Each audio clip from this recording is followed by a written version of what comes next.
Hold on. Okay. So I said no Gruffalo was ever set foot in the deep dark wood. Why not? Because if you do, the big bad mouse will be after you. I met him once, said the Gruffalo. I met him a long time ago.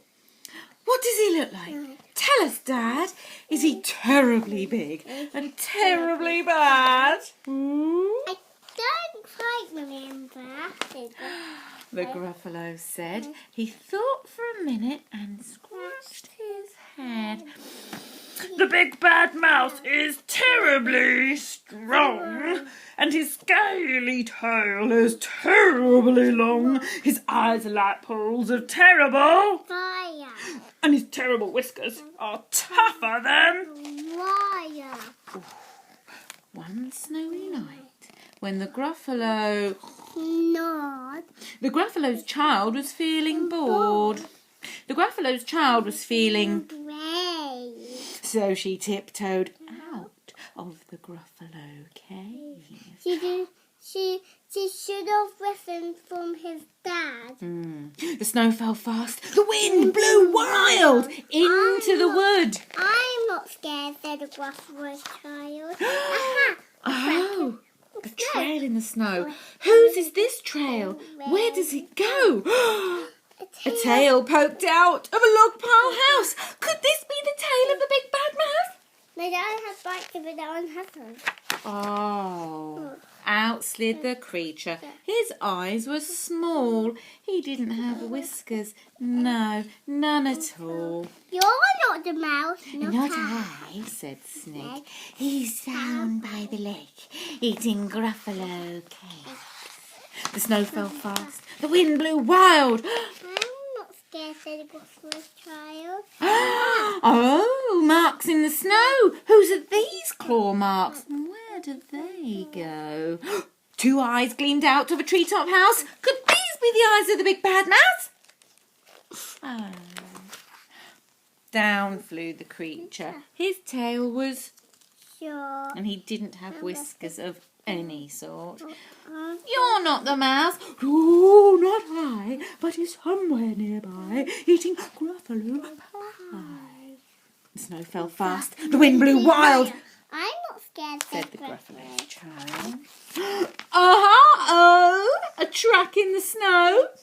Whose is this track? Where does it go? A nose. At last, an underground house. Could this be the home of the big bad mouse? Out slunk the creature. His eyes weren't fiery, his tail wasn't scaly, and his whiskers weren't wiry. You're not the mouse.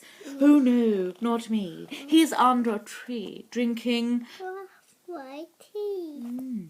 It's still a word trick, said the Gruffalo child. She sat on the stump where the snow lay piled. I don't believe in the big bad mouse, but here comes a little one out of his house. That's the big bad mouse. Not big, not bad, but a mouse at least. You'll taste good as a midnight. Wait, said the mouse. Before you eat, there's a friend of mine you ought to meet. If you let me hop on to a hazel twig, I'll beckon my friend so bad and big. The Gruffalo's child unclenched her fist. The big bad mouse. He does exist. The mouse hopped onto the hazel tree and he beckoned and he said, just wait and see. Out came the moon. It was bright and round. Terrible shadow fell on the ground. Who's this creature so big, bad and strong? His tail and his whiskers are terribly long. His ears are enormous. Over his shoulder he carries a nut as big as a bullseye. The big bad mouse! Yelled the Gruffalo's child. The mouse jumped down from the twig and smiled. Aha! Oh, Prince in the snow. Whose are these footprints? And where do They they go to go? the Gruffalo cave. Ah. The footprints led to the Gruffalo cave, where the Gruffalo's child was a bit less brave, and the Gruffalo's child was a bit less bored, and the Gruffalo No. and snored. Those are all the pictures they draw. That's right. Lovely.